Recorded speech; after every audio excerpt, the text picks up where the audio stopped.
Here in New York, jury selection begins this morning in the federal criminal trial of Sean Diddy Combs. Prosecutors accuse the former music mogul of abusing, threatening, and coercing people into what they say were elaborate and produced sex performances that were known as freak-offs. Jury selection starting today in Sean Diddy Combs' federal trial. Prospective jurors are inside the courtroom now, along with Combs. Federal prosecutors allege he abused, threatened, and coerced women into prolonged, drug-fueled sexual orgies he called freak-offs, and then threatened them into silence. So the court actually adjourned early today, and there are 45 prospective jurors. Now, what happens is the next step is that each side gets a certain number where they can just say, we don't want him. And you don't have to give a reason. You just, we don't want him. Each side gets to sort of knock people down for that. Combs has pleaded not guilty to charges of sex trafficking, racketeering, and transportation to engage in prostitution. The courtroom is about to witness one of the most highly anticipated trials in recent history. Sean Diddy Combs, the global music mogul, stands accused of federal sex trafficking, and the world is watching. Diddy has denied the charges, but he's facing what could amount to a life sentence if convicted. Let's bring in ABC's Rena Roy outside that courthouse for more. Rena, what's the latest? As jury selection wraps up, the stakes sour couldn't be higher. Will Diddy's celebrity status play a role in the case? And more importantly, can the jury remain impartial with all the public speculation swirling around him? It moves much faster in federal court than it does in state court. So you can expect a jury by the end of the week, for sure. He settled a civil case. He had a civil case that he settled privately. He did not say that he'd done anything wrong, right? But Cassie Ventura was this woman's name. Opening statements are scheduled for May 12th, but the drama has already begun, with every detail of the trial being dissected. As we count down to the start, here's everything you need to know about what's unfolding behind the courtroom doors. Joining us now to talk about this is Ariva Martin. Thank you so much for being with us. Good morning. So, Ariva, give us an idea what we've seen so far as jury selection. Have there been any things that you've noticed that have been red flags? Like, this is a pretty public guy. Trying to find 12 jurors who don't know anything about him or this case is going to be tough. Yeah, Robin, that's probably not likely given all the publicity that this case has gotten. But the question for jurors is not whether they've seen some... Finding an impartial jury in a case like this is nearly impossible. The case has been everywhere, from tabloids to documentaries. But as the jury pool is being questioned, one thing is clear. Jurors are being asked not just if they've heard about Diddy or seen the media coverage, but whether they can set aside their knowledge and focus only on the facts. It's a tall order. After all, we're talking about one of the most famous men in the world. Can anyone really judge without bias? Well, all bets are off now that in the last 2 years, Donald Trump was tried here in Manhattan, just a few feet away from this courthouse. And Donald Trump is arguably the most famous or infamous person in human history. And they seated a jury in state court in a matter of 2 or 3 days. Judge Subramanian can probably seat a jury in this case in 3-4 days. I don't think any more than a week. Yet surprisingly, many jurors are eager to serve, even admitting they have personal appointments but are willing to reschedule to be part of the case. Their commitment is telling, but could their enthusiasm make them more invested in the outcome than they realize? Among the jurors, we meet Anna, a young mother who says she's been following the case since its inception. I need to be part of this, she tells the court, her voice filled with determination. Anna has never heard of Diddy, but her social media feeds have been flooded with news of the trial. I can't pretend this doesn't matter to me, she confesses, a sentiment that rings true for many in the courtroom. Then there's Gerald, a seasoned business executive who prides himself on his ability to remain objective. He insists that celebrity culture has no influence on his judgment. I've been to jury duty before. I know what to expect, he says firmly. Yet the trace of curiosity in his eyes hints at an underlying desire to see this famous trial unfold firsthand. For this investigation. So in a sense, Cassie the allegations in her complaint are central to this case. We're going to see a lot of those same allegations. They found their way into the indictment, and we're going to see a lot of that evidence here in court, no matter what confidentiality agreement Combs signed. The time to sign the confidentiality agreement on that civil case was probably 24 hours earlier before Ventura filed the complaint. So Cassie Ventura is expected to take the stand within the first few days of the trial. Would we expect to hear from any of the other alleged victims? How important is that going to be to both sides of this case? Critical. Cassie Ventura is... Gerald be able to detach his personal fascination with Diddy from his duty to serve as a neutral juror? These jurors represent the dichotomy of this trial, the public's obsession with celebrity and the legal process's demand for impartiality. Diddy's no. Defense is already laying its cards on the table: consent. They argue that the alleged events were consensual, that all parties involved were adults fully aware of what was happening. This swinger lifestyle defense is expected to be central to the trial, with the defense painting a picture of Diddy as someone who lives by a different set of rules. But is this defense enough to win over the jury, or will the prosecution's version of events raise too many questions? As the case moves forward, the defense will lean heavily on the idea that no one was coerced or threatened, but the truth may not be so simple. One of Diddy's key legal advisors is Jessica Rodriguez, a high-profile defense attorney known for her aggressive tactics in the courtroom. With a reputation for spinning public perception, Jessica has already been in the headlines for her fiery defense of controversial figures. She's calm and calculating, carefully orchestrating every argument. Her calm demeanor contrasts with the storm of media attention swirling around the case. Jessica is joined by Michael Burns, a former prosecutor turned defense expert who has an uncanny ability to find the smallest loophole in any case. His analytical mind is a crucial weapon in Diddy's defense. While the world focuses on the scandal, Michael's job is to dismantle the prosecution's claims piece by piece, presenting the evidence as a mere misunderstanding. Some of the details from accusers on the stand. Rena, any sense on how the defense plans to try to raise reasonable doubt in this trial? Right. Well, from day one, they have maintained Sean Diddy Combs' innocence. They have flat out said he has done nothing wrong. Just days ago, he rejected a plea deal. He has pleaded not guilty to all of the charges against him. And they have said that all of these sexual encounters that we've heard about, and that we'll, of course, hear more details about, that those were all consensual. They argue that the accusers in this case, they want to pay out. And what about the prosecution, Rena? How are they trying to prove this case beyond a reasonable doubt? So we know that several victims in this case are going to take the stand. Several of them have been unidentified in the indictment, and we know that singer and ex-girlfriend of Sean Diddy Combs, Cassie Ventura, is going to be a star witness for the prosecution. And also part of that part of the case is, of course, that 2016 video that was obtained by understanding, a tangled web of misinformation. But beneath the professional facades, there are whispers. Michael has a personal stake in this. He once represented a close associate of Diddy's, and his history with the mogul has made some question his impartiality. Could his professional judgment be clouded by past ties, or will he succeed in separating his personal feelings from his role as a defender of justice in a twist that has the legal world buzzing? That's a really important thing because it requires strategy. Who do you want? What 12 jurors and 6 alternates do you want? And it takes some time. And both sides will be working, actually, as we speak, have begun working on that. It was supposed to happen today, but the defense said, look, we need some time. And the judge said, look, we will be dark tomorrow. We won't have So Thursday, court there will tomorrow. be nothing going on in court. On Friday, they're called preemptory challenges. On Friday, they will do that. They will select the jury. And then on Monday, the jury will be officially sworn in and the opening statements will begin. Right. And the final jurors that they put in the pool today, interesting. It's always interesting to hear I'll say the excuses that people put forward, hoping that they don't get selected. And then you always wait to see whether the judge goes, okay. High-profile defense attorney Mark Garagos has been seen in the courtroom, offering advice to Diddy's legal team. While he's not officially listed as part of the defense team, his presence is enough to stir speculation.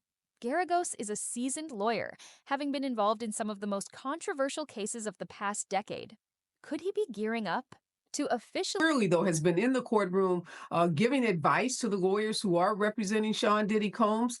There's some speculation that he will file documents to be co-counsel for the case, but as of yet, he's just playing an advisory role, although, according to prosecution, he is violating court rules by making these out-of-court comments about this case. But Ariva, quickly, you mentioned consenting adults, but how does that infamous video where he's beating his girlfriend in front of the elevator, how does that play a part in this? And you may also have testimony that is similar to that video.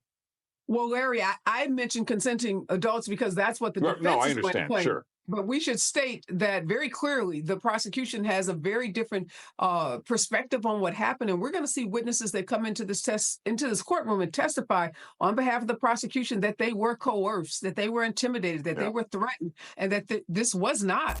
join the defense? And if so, how might his involvement change the dynamics of the trial? But there's a catch. Garagos' off-the-record comments have raised eyebrows. The prosecution is accusing him of violating court rules by speaking out about the case before it even starts. Could these comments backfire? Or is Garagos just playing a clever game? Garagos is a lightning rod for controversy. His recent podcast with Harvey Levin, the TMZ founder, has only fueled the rumors of a matter of consent, but that this is a criminal act that we are witnessing in that video that you just mentioned is going to be explosive. Although the defense says it's been doctored, we saw with our very own eyes very horrific incidents in that video, and I think it's going to be very difficult for jurors to believe that there was anything consensual about Cassie Ventura being chased and beaten in that hotel room, or in that hotel lobby, I should say. Yeah. Ariva Martin, legal analyst, thanks so much for joining us. We appreciate it. Thank you. About his role in the case. Garagos revealed his thoughts on Diddy's temper, claiming he knows the mogul better than anyone. Diddy's not a saint, but he's not the monster they're making him out to be, Garagos says with a smirk. Is this just Garagos' signature style, or is he laying the groundwork for his full involvement?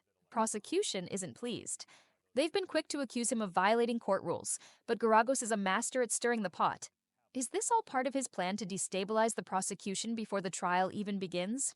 One of the most explosive pieces of evidence in the case is the infamous video, which shows Diddy... One of several victims, victim 1, 2, 3, all of them will testify. The real question is, how anonymously will they testify? Will they use a little curtain? Will they use some technique? Will they kick everybody out of the court except the litigants? But absolutely, in addition to Cassie Ventura, there will be others who will testify. I know it's only because I believe Cassie Ventura wanted to be identified or didn't mind being identified. Otherwise, she'd have a name like Victim 1, Victim 5, something like that. But the victims are key. The victims are key to the sex trafficking allegations. They're key to the Mann Act allegations, which is transportation across state lines for purposes of prostitution. They're key to everything. Yes, there will be other witnesses, but the victims will drive the case. All right, 8 to 10 weeks, yeah? 8 to 10 weeks. Yeah, I say, we always budget over, so maybe closer to 7 to 8, but you never want to be the lawyer that budgets too short. Right. Danny, thank you. Appreciate it. Thanks for watching. Stay updated about breaking news and top stories on the NBC News app or follow us on social media. Allegedly beating his girlfriend in an elevator. The prosecution has made it clear that they believe this footage is damning, and it's likely to be played in court. So the judge is learning some things here about social media. Well, the judge also, I think this is actually really interesting. So this judge, I was a little surprised at this. I have a feeling he's connecting more with the young people in the jury. This is the judge. Backpack, Judge Samaria. earphones, headphones, and I'd only seen pictures of tennis him. shoes. I'd only seen pictures of him on the bench with his robe on, and he's just, I don't know, just seemed older. But now that you look, it's like he's 45 years old, and the reality is there are a lot of judges who are in their 40s who are on the federal bench. He just looks like any other commuter. He does. I mean, tennis shoes and backpacks and all. Headset on. This guy's a regular commuter who grew up in the 90s. He's exactly my age. He's probably very influenced by the music of the 90s, which was suffused with Puff Daddy and Bad Boy Records. So undoubtedly, he knows a lot about the defendant in this case. And Defense, on the other hand, claims the video has been doctored.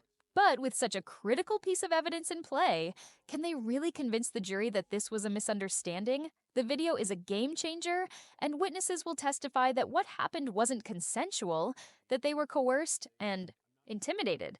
With the defense sticking to its story of consensual adult behavior, this video could turn the tide in the prosecution's favor.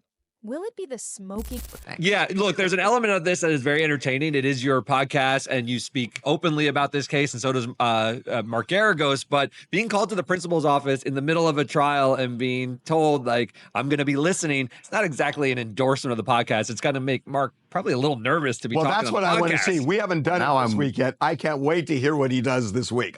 Believe me, I feel like no idea, no control over that. I feel like there's going to be a lot of you talking this week. Let me tell you something. I've known this guy for decades. He's going to push it. It ain't going to be just me talking. He's going to push it. Promise you. Hi, Nikki NYC. In my personal opinion, I think when it comes down to the all-female prosecution team, I think it's a plus and a negative at the same time. For one, when it comes down to feminism, I feel like if they can successfully prosecute and win this case, it's going to be a plus for them. However, with the predominantly jury that's like all male, predominantly male, I think it's going to actually backfire with the intentions of men nowadays, and this is just my opinion. Gun that seals Diddy's fate, or will the defense manage to discredit it entirely? One person whose voice will likely carry great weight in this trial is Cassie Ventura, the model and singer. I do want to mention one other quick thing.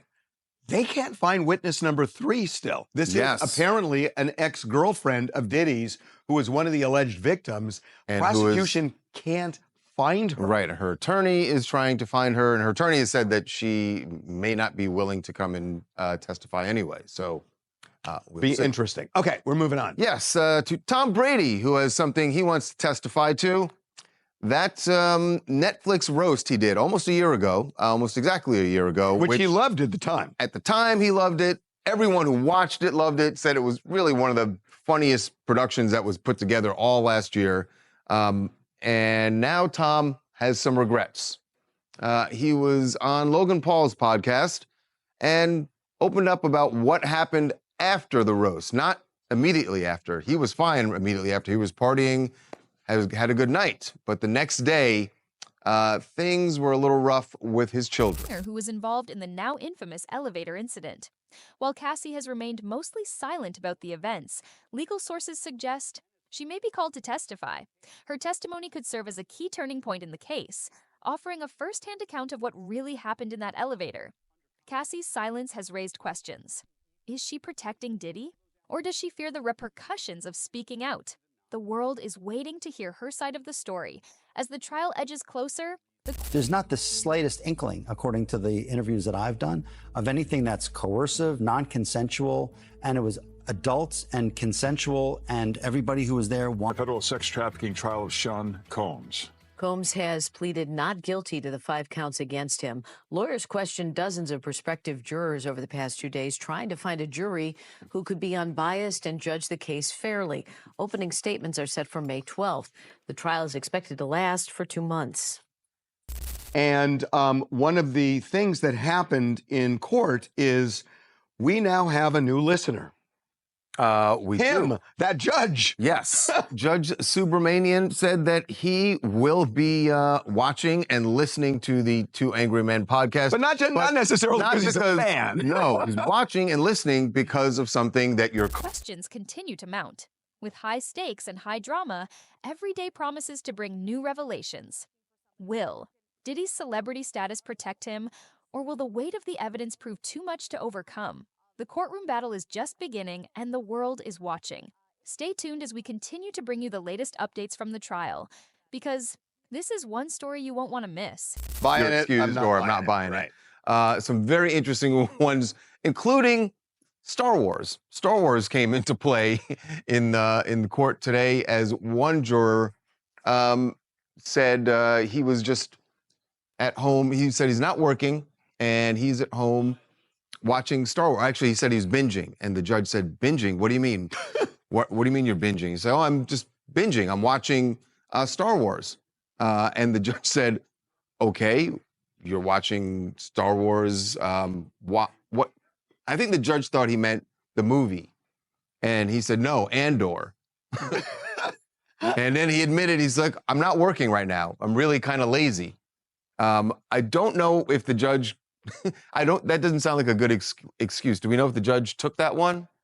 He kept him in. Yeah, I mean, you're you're asking to be put on the jury at that point. I'm kind of lazy. I'll do. I don't have a job, so it's not like I'll do a 4-week trial, but I don't think I can do an 8. It just gets boring. Yeah, I mean, he was honest at least. There was another prospective juror who admitted it came up, and clearly the attorneys the defense had seen this on his social media, that he had retweeted something related to Diddy. So the judge asked him about it. He said, do you remember doing this? And he said, no. And he said, no, I don't, because I was doom scrolling.